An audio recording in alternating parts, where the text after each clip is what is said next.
বিশ্বনবী জনাবে মুহাম্মদ রাসূলুল্লাহ সাল্লাল্লাহু আলাইহি ওয়াসাল্লাম একদিন পূর্ণিমা রজনীতে মক্কার আবু কুবাইসের পাহাড়ের পাশ দিয়ে যাচ্ছিলেন। আর সেখানেই সাঙ্গ পাঙ্গ নিয়ে বসা ছিল মক্কার জালিম সরকার আবু জাহেল। আবু জাহেল বিশ্বনবীকে দেখতে পেলেন, ডাক দিয়ে বলেন, ও প্রাণের বাতিজা, কোথায় যাও? একটুখানি ফিরে চাও, জরুরি কিছু কথা আছে, দয়া করে শুনে যাও। বিশ্বনবী ডাক দিয়ে বলেন, ও প্রাণের চাচা যান, কি কথা বলতে চান বলেন তাড়াতাড়ি, কারণ আমি চলে যাব বাড়ি। জরুরি কোনো কথা থাকলে বলেন সরাসরি। আবু জাহেল ডাক দিয়ে বললেন, ও প্রাণের বাতিজা, তুমি তো ছিলে আমাদের ধন, তুমি তো ছিলে মক্কাবাসীর কাছে সবচাইতে দামি, কিন্তু হঠাৎ করে নবুয়তের দাবি করে করছো কেন পাগলামি? ও ভাতিজা, আমরা তো তোমাকে কত ভালোবাসতাম, কত আদর করতাম, কিন্তু তুমি হঠাৎ করে নবুয়তের দাবি করছো কেন? বিশ্বনবী ডাক দিয়ে বলেন, ও প্রাণের চাচা যান, আপনি কেন ভুলে যান আমি মক্কার আলামিন কখনো কোনোদিন মিথ্যা বলি নাই, আমি সত্য নবী, মিথ্যা দাবি করি নাই।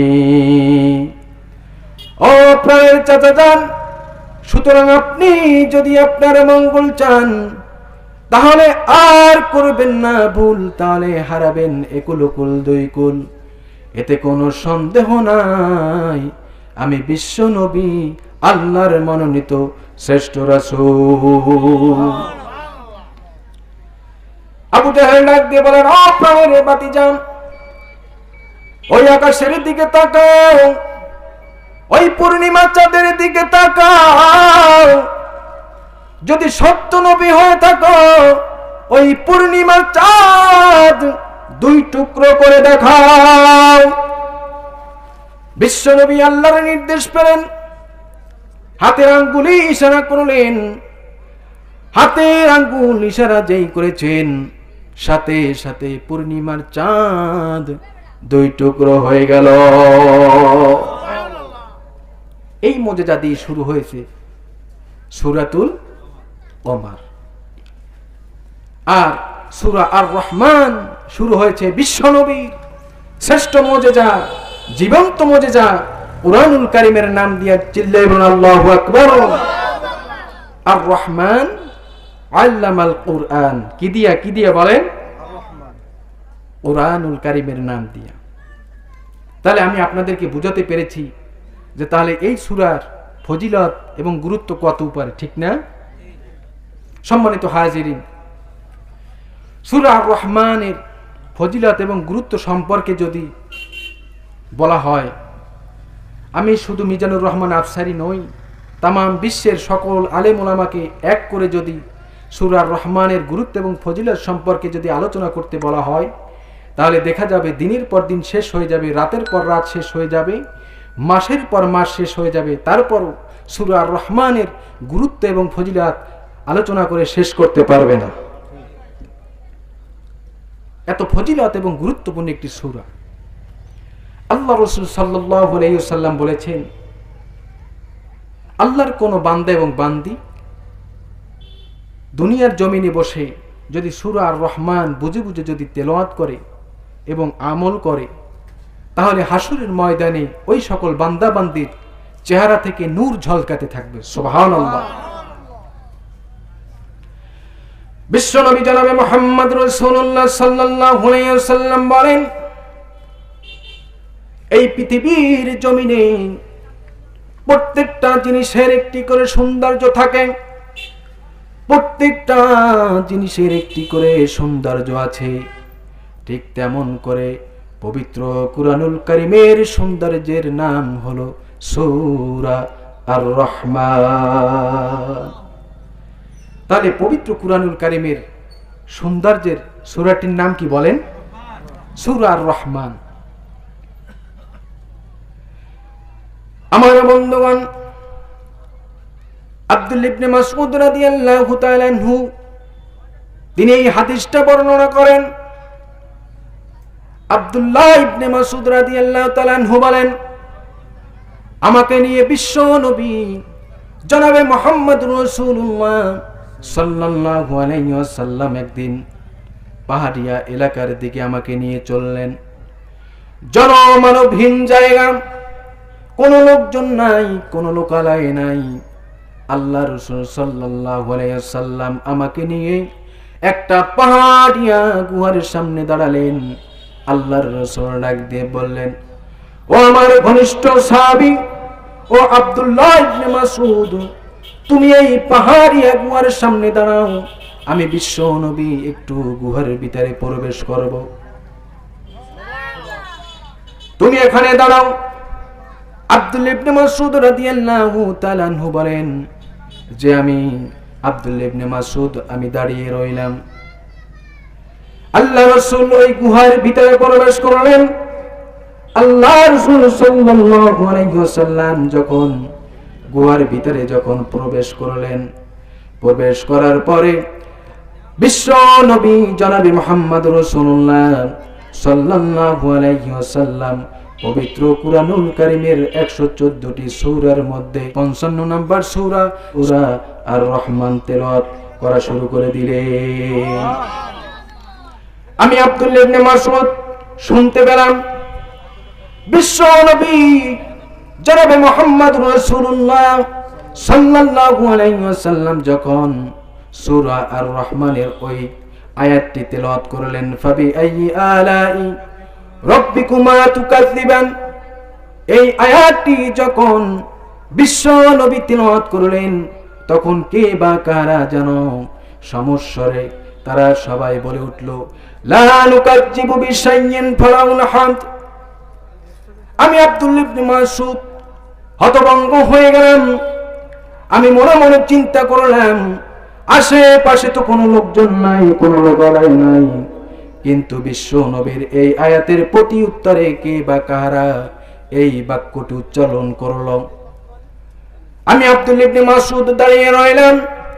আল্লাহ রাসূল সাল্লাল্লাহু আলাইহি ওয়াসাল্লাম যখন তিনি ওই গুহার ভিতর থেকে যখন তিনি আমার কাছে আসলেন, আমি আল্লাহর রাসূলকে ডাক দিয়ে বললাম, ইয়া রাসূলুল্লাহ, ইয়া হাবিবাল্লাহ, হুজুর আপনি যখন এই গুহার ভিতরে বসে যখন আপনি সূরা আর রহমান তেলাওয়াত করতেছিলেন, তেলাওয়াতকালে যখন আপনি ওই আয়াতগুলো পড়তেছিলেন, ফাবি আইয়ি আলাই রাব্বিকুমা তুকাযযিবান, তখন আমি নিজ কণ্ঠে শুনতে পেরেছি আপনার এই আয়াতের প্রতি উত্তরে কে বা কারা যেন এই শব্দটি এই বাক্যটি উচ্চারণ করেছে, লা নুকাযযিবু বিশাইইন ফালাহুল হামদ। আল্লাহ রাসূল ডাক দিয়ে বললেন, আব্দুল্লাহ ইবনে মাসউদ তুমি সত্য বলেছো, তুমি সত্য বলেছো। ও আব্দুল্লাহ ইবনে মাসউদ রে, আমি যাদেরকে এই পাহাড়ের গুহার ভিতরে বসে সূরা আর রহমান যাদেরকে আমি শুনিয়েছি তারা অন্য কেউ নয়, তারা হলো জিন জাতি। আর আমি যখন বিশ্ব নবী বলেছিলাম ফাবি আইয়ি আলাই রাব্বিকুমা তুকাযযিবান, ঠিক সেই সময় জিন জাতিরা সমস্বরে বলে উঠল, লা নুকাযযিবু বিশাইইন ফালাহুল হামদ। ইয়া রাব্বুল আলামিন, ইয়া রাব্বুল আলামিন, আপনার কোন নিয়ামতকে আমরা অস্বীকার করব না, বরং আপনার নিয়ামতের প্রশংসা আমরা জিন জাতি করব। তাহলে এই সূরাটা এমন একটি সূরা, যেই সূরা বিশ্বনবী জনাবে মুহাম্মদ রাসূলুল্লাহ সাল্লাল্লাহু আলাইহি সাল্লাম তিনি জিন জাতিদেরকেও তেলাওয়াত করে শুনিয়েছিলেন। সুবহানাল্লাহ বলবেন না? এই সূরাটি এমন একটি সূরা, যেই সূরা জান্নাতের ভিতরে জান্নাতীদেরকে তেলাওয়াত করে শোনানো হবে। জান্নাতীদেরকে জান্নাতের ভিতরে তেলাওয়াত করে শোনানো হবে। এটা এমন একটি সূরা। আমার বন্ধুগণ, বিশ্বনবী জনাবে মুহাম্মদুর রাসূলুল্লাহ সাল্লাল্লাহু আলাইহি ওয়াসাল্লাম বলেন, আল্লাহ রাব্বুল আলামিন যখন জান্নাতীদেরকে জান্নাতের ভিতরে প্রবেশ করাবেন। আল্লাহ রাব্বুল আলামিন যখন জান্নাতীদেরকে জান্নাতের ভিতরে প্রবেশ করাবেন, তার কিছুকাল পরে আল্লাহ রাব্বুল আলামিন জান্নাতি বান্দা বান্দীদেরকে ডাক দিয়ে বলবেন, ও আমার জান্নাতি বান্দা বান্দীরা, আমি যে তোমাদেরকে নেয়ামতের কথা বলেছিলাম, ও আমার জান্নাতি বান্দা বান্দীরা, তোমরা কি সেই নেয়ামতগুলো জান্নাতের ভিতরে পেয়েছো নাকি? এবার জান্নাতি বান্দা বান্দীরা ডাক দিয়ে বলবেন, ইয়া রাব্বুল আলামিন, দুনিয়ায় বসে আলেমদের মুখে হাদিস পড়ে কোরআন বুঝে আমরা যা কিছু আমরা বুঝেছিলাম যে জান্নাতের ভিতরে যেই নাজ নিয়ামত দেওয়া হবে, সেইগুলো আমরা দুনিয়ায় বসে যা জেনেছিলাম, ইয়া রাব্বুল আলামিন, আপনার ইজ্জতের কসম, আপনার নামের সত্তার কসম করে বলছি, ইয়া রাব্বুল আলামিন, আমরা জান্নাতে আসার পরে তার থেকেও বেশি নিয়ামত পেয়েছি। আমার বন্ধুগণ, আল্লাহ রাসূল সাল্লাল্লাহু আলাইহি সাল্লাম ডাক দিয়ে বলবেন, ইয়া রাব্বুল আলামিন, আমার একটা প্রশ্ন আছে। আল্লাহ রাব্বুল আলামিন তিনি তার হাবিবকে ডাক দিয়ে বলবেন, ও আমার হাবিব, কি প্রশ্ন?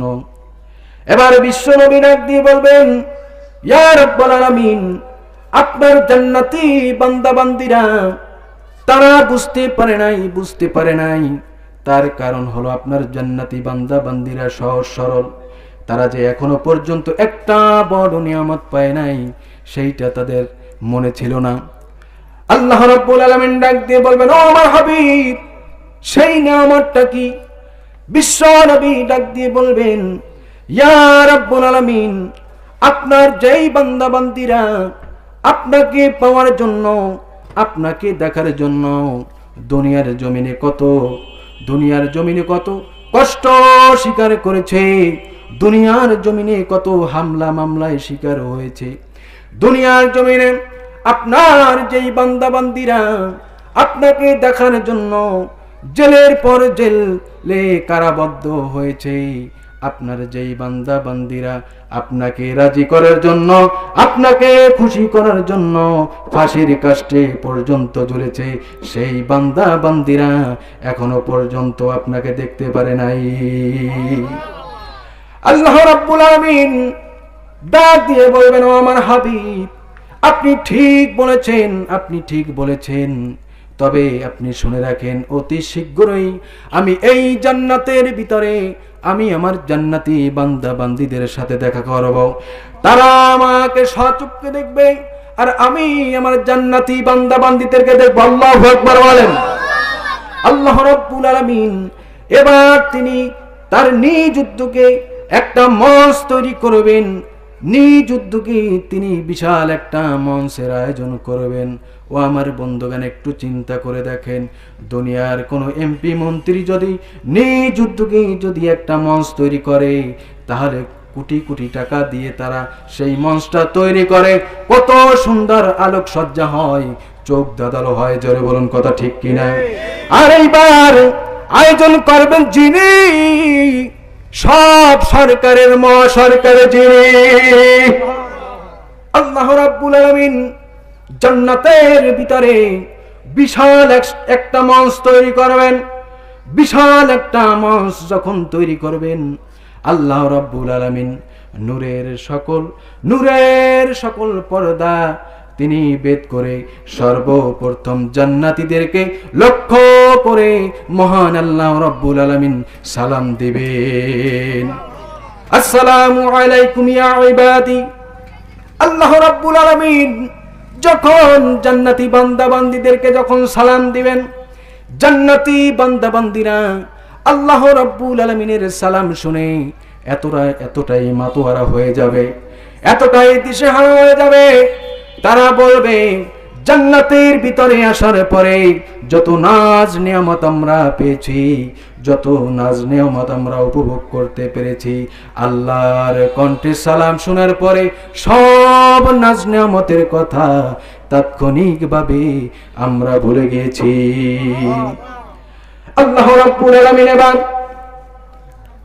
তিনি মঞ্চে সভাপতির আসন গ্রহণ করবেন। কিসের আসন বলেন? সভাপতির আসন গ্রহণ করবেন। এবার আল্লাহ সুবহানাহু ওয়া তাআলা তিনি তার জান্নাতি বান্দা বান্দীদেরকে ডাক দিয়ে বলবেন, ও আমার জান্নাতি বান্দা বান্দীরা, আজকে এই মঞ্চের প্রধান অতিথির আসন গ্রহণ করবেন যিনি, তিনি হলেন আমার হাবিব জনাবে মুহাম্মদুর রাসূলুল্লাহ। বিশ্বনবী প্রধান অতিথির আসন গ্রহণ করবেন।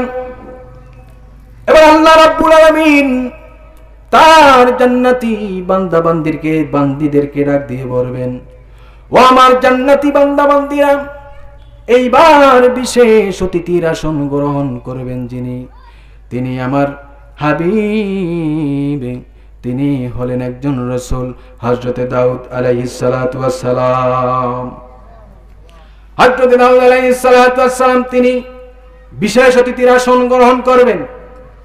এবার আল্লাহ রাব্বুল আলামিন দাউদ আলাইহিস সালাতু ওয়াস সালামকে ডাক দিয়ে বলবেন, ও দাউদ, তুমি আমার জান্নাতি বান্দা বান্দীদেরকে কোরআনুল কারীম তেলাওয়াত দিয়ে তুমি আজকে এই শুরু করো। ও দাউদ, তুমি এই জান্নাতের ভিতরে আমার জান্নাতি বান্দা বান্দীদেরকে পবিত্র কোরআনুল কারীম তেলাওয়াত করে শোনাও। আল্লাহু আকবার বলবেন না? হযরত দাউদ আলাইহিস সালাতু ওয়াস সালাম তিনি যখন পবিত্র কোরআনুল কারীমের সূরা মুজাম্মিল যখন তেলাওয়াত করা শুরু করে দিবেন, আল্লাহর রাসূল বলেছেন, আল্লাহর বান্দা বান্দীরা দাউদের কণ্ঠের তেলাওয়াত শুনে তারা চোখ বুঝবে আর হেলতে থাকবে, দুলতে থাকবে। এইভাবে একদিন নয়, 2 দিন নয়, হাজার হাজার বছর পার হয়ে যাবে, জান্নাতি বান্দা বান্দীরা একটু টের পাবে না। আমার ভাইয়েরা, আল্লাহ রাসূল সাল্লাল্লাহু আলাইহি ওয়াসাল্লাম বলেছেন, আল্লাহ রাব্বুল আলামিন দাউদের কণ্ঠে এত জাদু, এত মধু দিয়ে তৈরি করেছিলেন। হযরত দাউদ আলাইহিস সালাতু ওয়াস সালাম যখন তিনি জাবর থেকে তেলাওয়াত করতেন, তখন নদীর অতুল গহ্বরের মাস পর্যন্ত দাউদের কণ্ঠে কোরআন তেলাওয়াত শোনার জন্য সবাই তীরে এসে জমা হতো। এমনকি শুধু তাই নয়, হযরত দাউদ আলাইহিস সালাতু ওয়াস সালাম যখন তেলাওয়াত করতেন, আকাশের উড়ন্ত পাখি পর্যন্ত যখন দাউদের কণ্ঠে তেলাওয়াত শুনতে পেত, আকাশের উড়ন্ত পাখিগুলো তারা থেমে যেত, যতক্ষণ পর্যন্ত দাউদ আলাইহিস সালাতু ওয়াস সালাম জাবুর থেকে তেলাওয়াত করতেন, ততক্ষণ পর্যন্ত মাছ এবং আকাশের পাখিরা দাউদের কণ্ঠে তেলাওয়াত শুনে যেত। এবার আল্লাহ রাব্বুল আলামিন ডাক দিয়ে বলবেন, ও দাউদ, এবার তুমি তোমার তেলাওয়াত বন্ধ করো।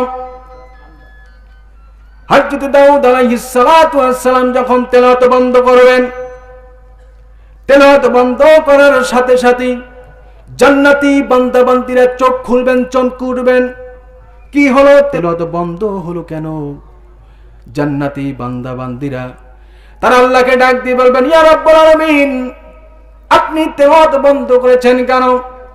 তার কারণ হলো আমরা দাউদের কণ্ঠে এত সুমধুর তেলাওয়াত শুনলাম। ইয়া রাব্বুল আলামিন, দুনিয়ার জিন্দেগিতে আমরা এত সুন্দর তেলাওয়াত কখনো শুনি নাই। দয়া করে, মেহেরবানি করে আপনি আমাদেরকে দাউদের কণ্ঠে তেলাওয়াত শুনিয়ে দিন। এবার আল্লাহ রাব্বুল আলামিন ডাক দিয়ে বলবেন, ও আমার জান্নাতি বান্দা বান্দীরা, তোমরা কি শুধু দাউদের কণ্ঠে তেলাওয়াত শুনবে? অথচ আমার যেই হাবিবের উপরে আমি কোরআন অবতীর্ণ করেছি, আমার যেই হাবিব এই কোরআনের রাজ কায়েম করতে গিয়া তায়েফের ময়দানে রক্তাক্ত হয়েছে, আমার যেই হাবিব কোরআনের রাজ কায়েম করতে গিয়া শিয়াবে আবু তালেবের উপত্যকায় 3টি বছর বন্দি জীবন যাপন করেছে। আমার যেই হাবিব কোরআনের রাজ কায়েম করতে গিয়া মক্কা থেকে মদিনায় হিজরত করেছে, আমার যেই হাবিব কোরআন বাস্তবায়ন করতে গিয়া উহুদের ময়দানে দন্দান মোবারক শহীদ হয়েছে। ও আমার জান্নাতি বান্দা বান্দিরা, তোমরা কি আমার সেই হাবিবের কণ্ঠে তেলাওয়াত শুনবা না? জান্নাতি বান্দা বান্দিরা ডাক দিয়ে বলবেন, ইয়া রাব্বুল আলামিন, ইয়া রাব্বুল আলামিন, আমরা বুঝতে পারি নাই ইয়া রাব্বুল আলামিন, আমরা যে আমাদের বিশ্বনবীর কণ্ঠে তেলাওয়াত শুনবো তা আমরা কখনো কল্পনা করতে পারি নাই। ইয়া রাব্বুল আলামিন, আর প্রাণে সয় না, মন মানে না, আপনি দয়া করে আমাদের বিশ্বনবীর কণ্ঠে তেলাওয়াত শুনিয়ে দিন। বিশ্বনবী জনাবে মুহাম্মদ রাসূলুল্লাহ সাল্লাল্লাহু আলাইহি ওয়াসাল্লাম বলেন, আল্লাহ রাব্বুল আলামিন যখন আমাকে নির্দেশ করবেন, হাবিব আপনি এবার আমার জান্নাতি বান্দা বান্দীদেরকে পবিত্র কুরআনুল কারীম থেকে তেলাওয়াত করে শোনান। আমি যখন পবিত্র কুরআনুল কারীমের সূরা ইয়াসিন যখন আমি আমার জান্নাতি বান্দা বান্দীদেরকে তেলাওয়াত করে শোনাবো, তখন জান্নাতি বান্দা বান্দিরা তারা আমার তেলাওয়াত শুনে চোখ বন্ধ করে দুলতে থাকবে আর শুনতে থাকবে। এইভাবে একদিন নয়, 2 দিন নয়, হাজার হাজার বছর নয়, লক্ষ লক্ষ বছর পার হয়ে যাবে, জান্নাতি বান্দা বান্দিরা একটু টের পাবে না। এবার আল্লাহ রাব্বুল আলামিন ডাক দিয়ে বলবেন, ও আমার হাবিব আপনি তেলাওয়াত বন্ধ করেন। এবার আল্লাহ রাব্বুল আলামিন তিনি যখন তার হাবিবকে তেলাওয়াত বন্ধ করার জন্য যখন তিনি নির্দেশ দিবেন, আল্লাহ রাসূল তেলাওয়াত বন্ধ করে দিবেন। তেলাওয়াত বন্ধ করার সাথে সাথে এবার জান্নাতি বান্দা বান্দিরা তারা চোখ খুলবে, চমকে উঠবে। আল্লাহ রাব্বুল আলামিনকে ডাক দিয়ে বলবেন, ইয়া রাব্বুল আলামিন, আপনি তেলাওয়াত বন্ধ করেছেন কেন? আপনি তেলাওয়াত বন্ধ করেছেন কেন?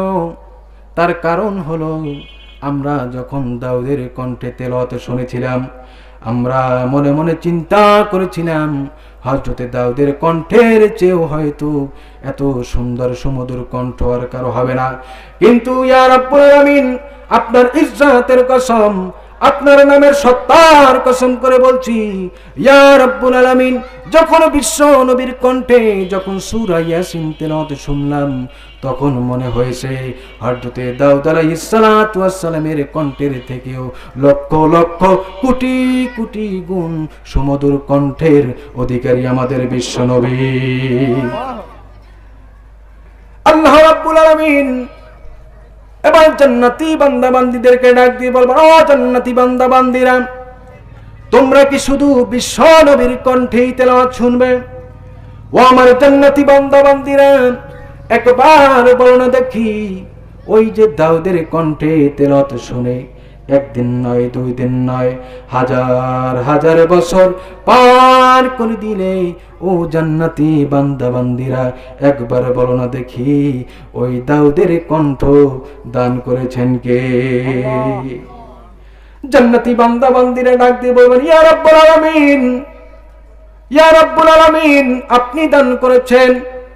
এবার আল্লাহ রাব্বুল আলামিন ডাক দিয়ে বলবেন, ও জান্নাতি বান্দা বান্দিরা, তোমরা বিশ্ব নবীর কণ্ঠে তেলাওয়াত শুনে একদিন নয়, 2 দিন নয়, লক্ষ লক্ষ বছর পার করে দিয়েছো। আমি যখন তেলাওয়াত বন্ধ করার কথা বলেছি, তখন তোমরা আন্দোলন করা শুরু করে দিয়েছো। ও জান্নাতি বান্দা বান্দিরা, আমি তোমাদের কাছে জানতে চাই, ওই বিশ্ব নবীর কণ্ঠে এত জাদু আর এত মধু ঢেলে দিয়েছেন কে? জান্নাতি বান্দা বান্দিরা ডাক দিয়ে বলবেন, ইয়া রাব্বুল আলামিন, আপনি ঢেলে দিয়েছেন। এবার আল্লাহ রাব্বুল আলামিন ডাক দিয়ে বলবেন, ও আমার জান্নাতি বান্দা বান্দিরা, আমি যে আল্লাহ রাব্বুল আলামিন দাউদকে কণ্ঠ দিয়েছি, বিশ্ব নবীকে কণ্ঠ দিয়েছি, সবাইকে আমি কণ্ঠ দিয়েছি। আমি যাকে কণ্ঠ দান করলাম, আমি যাদেরকে কণ্ঠ দান করলাম, ও আমার জান্নাতি বান্দা বান্দিরা, তোমরা কি সেই আল্লাহর কণ্ঠে তেলাওয়াত শুনবে না? জান্নাতি বান্দা বান্দিরা ডাক দিয়ে বলবেন, ইয়া রাব্বুল আলামিন, আমরা বুঝতে পারি নাই যে আপনি স্বয়ং আল্লাহর কণ্ঠে আমরা তেলাওয়াত শুনবো। আল্লাহু আকবার বলেন।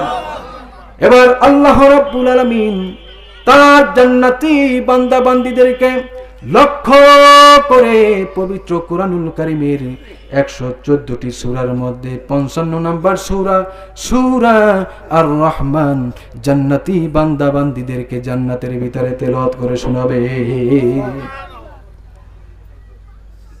আমরা দুনিয়ায় বলি আর রহমান আল্লামাল কুরআন, কিন্তু আল্লাহ রাব্বুল আলামিন ওই দিন জান্নাতের ভিতরে তিনি তার জান্নাতি বান্দা বান্দীদেরকে সূরা আর রহমান তিলাওয়াত করে শোনাবেন। সর্বপ্রথম বলবেন, আনার রহমান, আমি সেই রহমান। আল্লাহু আকবার বলেন। সেই আল্লাহকে আমরা দেখতে চাই কি চাই না? কথা বলেন।